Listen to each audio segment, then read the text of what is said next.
যদি তোমরা নতুন লেহেঙ্গা কেনো এবং সেই লেহেঙ্গা যদি কোমরে দেখো কতটা যদি বড় হয় এবং বড় হলে কিন্তু তুমি পরতে তোমার দেখতে ভালো লাগবে না, একটু তোমাকে খাপাতে হবে। সেটা তুমি কি করে খাপাবে? যদি তোমার কোমরে লেস খুলতে না পারো, যদি সাইড থেকে কাটলে ডিজাইন নষ্ট হয়ে যায়। তো আজকে তোমাদেরকে একটা নতুন একটা পদ্ধতি দেখাবো কিভাবে তোমার লেহেঙ্গাটা কোমরের সাইজে করতে পারবে। চলো শুরু করা যাক ভিডিওটা।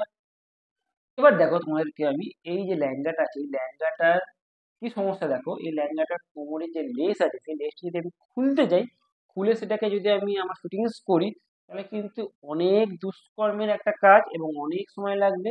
এবং আরো একটা উপায় আছে, একে সাইডে যদি কেটে আমি বাদ দিয়ে দিই, কত সুন্দর ময়ূরের ডিজাইন আছে সাইডে, সেই ডিজাইন নষ্ট হয়ে যাবে। তো এর আর কি উপায় এটাকে আমি করতে পারি, দেখো এর মধ্যে আমি এর যে লেসটা আছে সেই লেসটা না খুলে, প্রত্যেকটা লেহেঙ্গার কাটিং হয় কি কলি কাটিং, সেই কলির মধ্যে থেকে করে যদি আমি হাফ ইঞ্চি করে, দেখো আমি এই যে আমি কলির মধ্যে আমি হাফ ইঞ্চি করে আমি এটাকে খাপিয়েছি।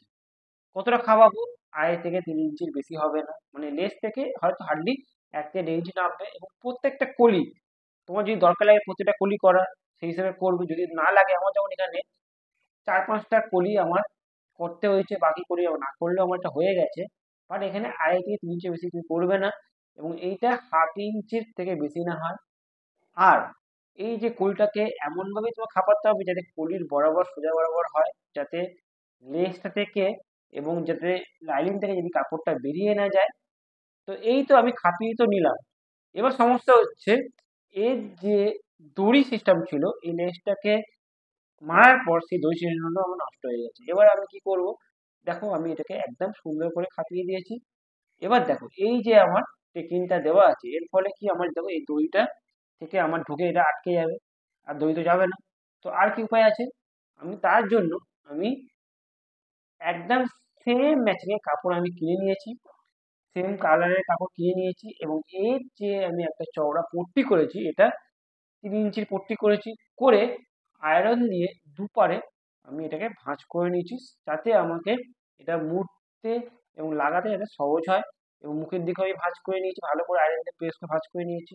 এবার তার উপরে যদি আমি একটা, যদি এরকম যদি একটা পট্টি দিই, তাহলে সমস্যা কি আছে? আমার দড়ির কল হয়ে যাচ্ছে, আর আমার এর যে লেহেঙ্গার খাপানো সেটা হয়ে যাবে। তো তার জন্য আমি এটা কি করছি, এর মধ্যে এটাকে এইভাবে রাখছি, রেখে এটাকে পিন দিয়ে এটাকে সেট করব।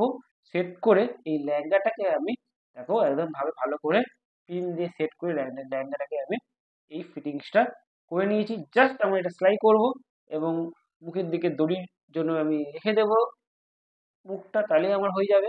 এবং দেখো এবার তোমাকে আমি দেখাবো এটা করার পর এটা কেমন লাগছে সেটা দেখো। এই হচ্ছে আমার আসল কাস্টমারের আমার এটা পড়েছে। প্রথমে কিন্তু এটা আমার ওয়াইফ পড়েছিল। এবার দেখো এর যে লেহেঙ্গাটা পড়েছে, এতে কি তোমার কি মনে হচ্ছে কোনো ধরনের আমার টেকিং দেওয়া আছে?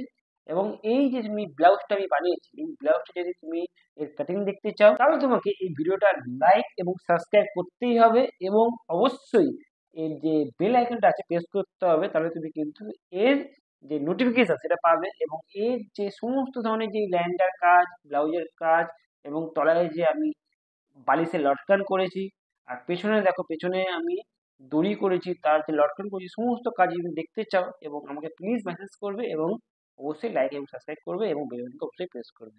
Thanks for watching.